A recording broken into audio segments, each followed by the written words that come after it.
Comedy is an incredibly divisive genre, and there are some so-called bad comedy movies that are well worth a watch. Critics have historically been somewhat harsh on comedies, and the subjective nature of humor means that some films don't gel with the tastes of the critical establishment. Lowbrow humor is especially anathema to reviewers.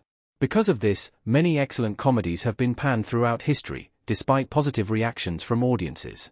Even if the movies aren't high art, a good chuckle is worth something, and many underrated comedies deliver the goods. It's all about matching the audience with the movie, something that's easier in the streaming age. Whether they've become cult classics, or are still waiting to be rediscovered, there are a myriad of poorly reviewed comedies that are absolutely worth watching.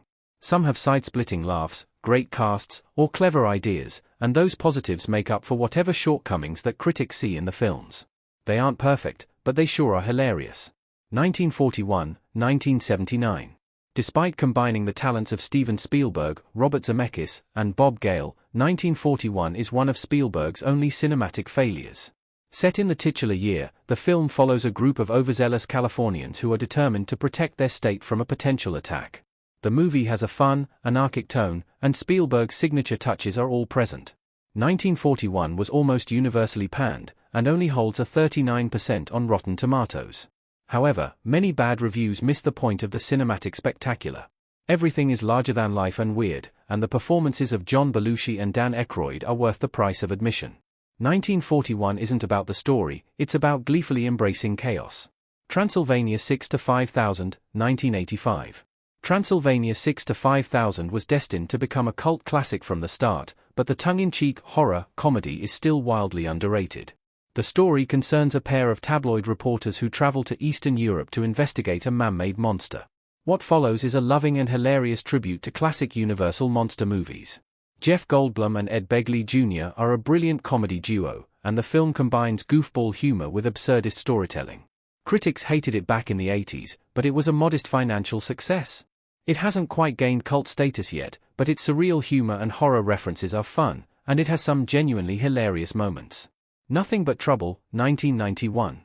There's no denying that Nothing But Trouble is a bad movie, but it has a charm that's also undeniable. Chevy Chase stars as a wealthy man who finds himself trapped in a strange small town while traveling to Atlantic City from New York. The Dan Aykroyd-directed flop is best described as the cinematic equivalent of a carnival ride.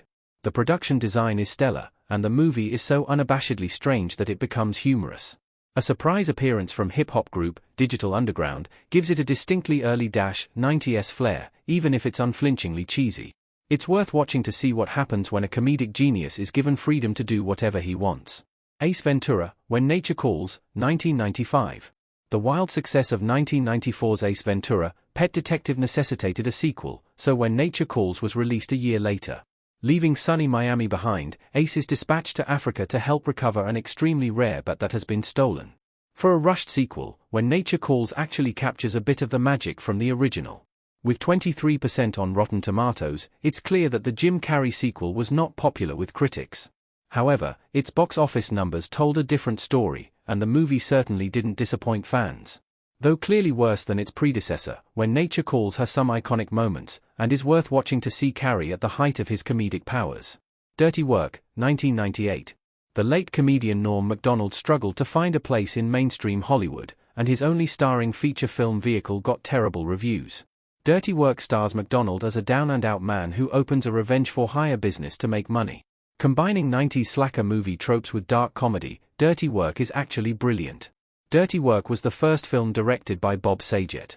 The film can be seen as a predecessor to 2000s comedies, and it has a similar approach to its humor. It revels in its own silliness, and the supporting cast steals the show. It's loose on plot, but the non-stop jokes keep things moving briskly. Dirty Work is a film designed to make critics squirm, but it's quite funny.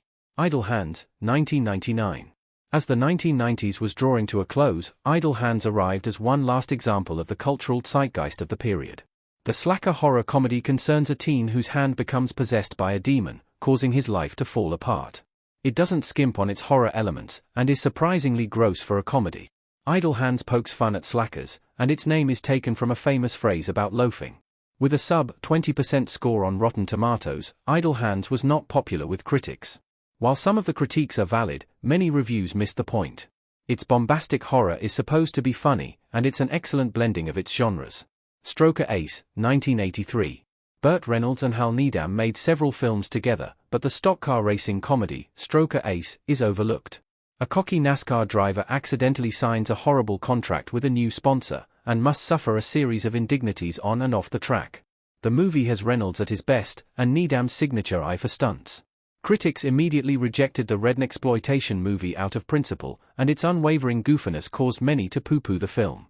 However, it's a charming little sports movie, and is a delightful relic of the early 1980s. It isn't the funniest movie ever made, but Stroker Ace is a great way to waste an hour and a half.